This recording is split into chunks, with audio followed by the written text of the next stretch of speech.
So before I start talking about my bunny gang, I need to be a little more upfront. I have not had a lot of experience playing Gold Paladin in the past.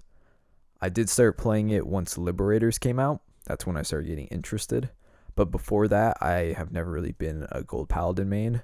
With that said, if you are a Gold Paladin main, I'd really appreciate it if you left some comments about maybe what I'm saying wrong, incorrectly, if I'm just completely in the wrong ballpark and like you should be building this deck completely differently. I'd really appreciate it. And I think anyone else who might end up in the comment section would also appreciate it. So the goal of the deck. Gold Paladin can call from the deck. So what that means is you don't need to call from your hand. This gives us flexibility in what we use in our trigger lineup. So I am not running any draws. I'm only running 9 crit 4 heal. Usually when you play the 9 crit, it's because you're kind of going for like this really aggro push. You're kind of doing a Hail Mary. This is because we just don't need to use our hand. So why play draws? Yeah, they are a little cool on the defensive side, but crits can do this really good pressure that the deck kind of needs. The deck also has multi-attack capabilities. Doing this though typically ends in us losing resources because we will be placing units on top of existing units. So we will be minusing on board in exchange for more aggression. So leading the bunny gang is actually a wolf, and that is Garm. Every clan has a unit like this where they have a limit break of 4 and get plus 5k on attack, and then they have some form of on place counterblast 2, and then it does something. Different clans have that unit at different rarities. In Gold Paladin, Garm is a double rare compared to something like Thunderbreak, which is a rare, and that's because his on place is actually very powerful. It allows you to call any grade 2 or less from your deck. This allows us a lot of flexibility in what we are trying to set up on the board, because also a lot of units in the deck have on-place abilities, but only from the deck. His limit break of 4 of when he gets plus 5k on attack is actually very important, because if he is boosted by any of our 6ks, he's hitting for 21, and if he is boosted by our 8k vanilla, he's attacking for 23. This means that he can attack last.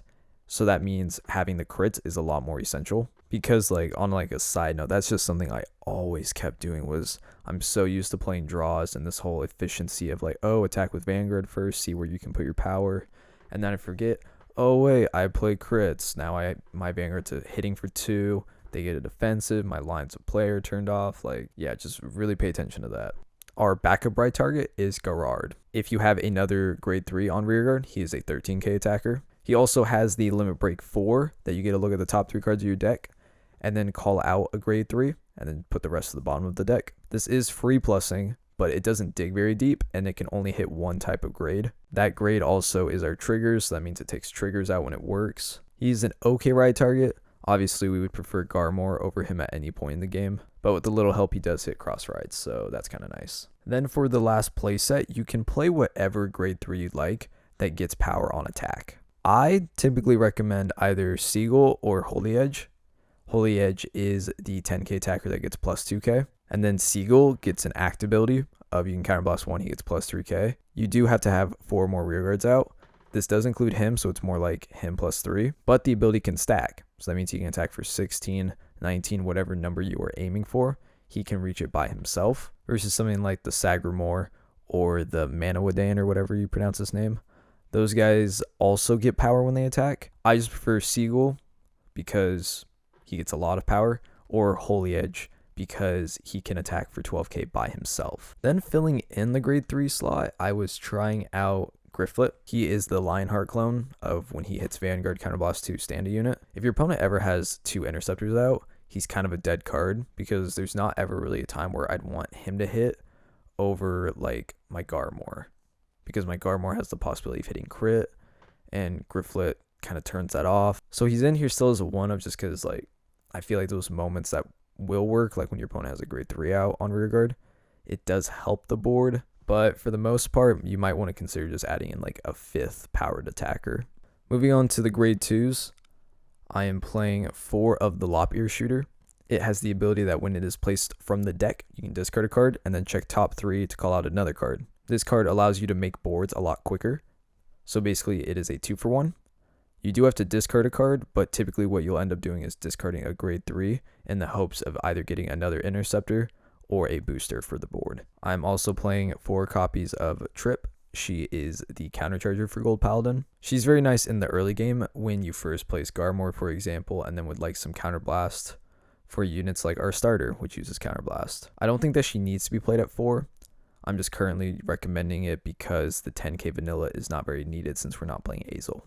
2 of the 10ks are in here just for the defensive butt on the calling from the deck in case you need an interceptor. And then I am playing 3 copies of the grade 2 self-damager and 3 copies of the grade 1 self-damager. The grade 1 feels a little more important because it is a target for Lapierre Shooter typically, or from Garm as a booster. So let's say you're at 3 damage and you ride Garm. You counterblast 2, call Disciple of Pain out, place her behind Garm. He then enters Limit Break, so then you can attack for 21. The grade 2 is still nice because you will call it out as an interceptor and allow for more defensive plays. I'm playing 3 of the 8k vanilla just to help us make big numbers. I'm playing the 1 Didrain because I never want to draw into her. She is only here for the Garm call because it turns our +1 into a +2 off her Soul Blast of 1. And then I'm filling in the grade 1 slot with 2 copies of Holy Axe. She has the ability that when she hits Vanguard, counterblast 1, call the top card of your deck. This is what I mean by the multi-attacking, but kind of minusing in a way, because typically you'll have her attack boosted by anything, because 7 + 6 is 13. She hits Vanguard, you check top card, hopefully it's a grade 2, and then you'll call it over her to then swing at a grade 3, or maybe you place it on a column that you already attacked but you didn't use a booster. She does allow for these multi-attack plays, but it's kind of awkward because then you have to put a grade 1 in the front row. Maybe I just wanted to play her because she's a foil. Not sure. And then our starter is Spring Breeze Messenger. He has the ability that when he boosts, if it hits the Vanguard, counterblast 1, put him into the soul, check top 3 and call a card out. This allows for multi-attacking, fixed boosting numbers. It is really awkward though because I never really know where to place him. If I put him behind Vanguard, then let's say it's attacking with Garm and it's attacking for 20, which doesn't really hit magic numbers anymore. But our Vanguard needs to hit because we're trying to hit with crit pressure. So if you put him on rear guard, then you're giving your rear guards power. I don't really know. There's a lot of games where he just sits in the back row and is a 5k booster the whole game. So some lines of play. When you're using the Garm search, you're going to want to call out specific cards for specific situations. You're going to be calling out Lapierre Shooter on the turns that you're trying to get more board advantage. If you're ever at 3 damage, you're going to want to call out the self-damagers. This is because obviously you can heal a little bit easier if you are at a higher damage. You can get into your limit break. You're going to want to be calling out the grade 1 if you need a booster, and you're going to want to be calling out the grade 2 if you need an interceptor. Didrain is awesome for getting that free +1, and get Tripp out there if you need a countercharger, especially if you know you're going to need more counterblast for the next turn. Feel free to play around with your trigger lineup. Like I said, I'm playing the 9 crit because I feel like the deck can get a lot of pressure off those crits and doesn't need the draw power. Draws are still nice though for the defensive power and getting a little more flexibility in your hands, so then what you're calling out from the deck is more about choice and less about necessity. You can also even play stands instead of crits, because then what you can do is swing with your rear guards, attack with Vanguard, restand, get your on hits off something like Sea Breeze, and then continue these plays. I'm just choosing to play crits right now because I feel like it gives the deck a more streamlined play than something like stands that require a little more big brain. Other budget options for the deck, like I said, Holy Axe can kind of be cut. I don't really see a big reason to play her. She's more here as just something more flexible for the deck to get more calls out. Flash Edge Valkyrie is actually a really nice budget option compared to Lapierre. Sometimes playing her as a one-of might even be a little better, because with the flexibility that Garm gives you in your lineup, you can play a lot more one-ofs. So calling out a Valkyrie off of it is actually a +1, kind of like Didrain is. Calling out Valkyrie off Garm turns our +1 into a +2, kind of like Didrain. It does only call out the top card, so it doesn't give you like flexibility, but it's still a plus. Calling her out from hand really does suck because, she's just an 8k vanilla at this point. And then, like I said, feel free to play around with those like powered attackers in the grade 3 slot, either the Sagramore, Holy Edge, Mana Wade, or Siegel, whatever one you'd like. Now, upgrades for the deck. Vivian is really nice. She allows us for more continuous pressure on the board during the battle phase. If you have some copies of her, I think cutting down the Tripp is kind of a better choice because, like I said, Garm allows us for more flexibility in our 1 or 2 ofs. So you can really cut down on your Tripps and then just call it out from deck whenever you need a countercharger. Now, something to keep in mind. Oh, damn, I don't have any Azel. Something to keep in mind about Azel is, yes, he is like the golden child of Gold Paladin right now. He's very strong, gives the deck a lot of consistency and power.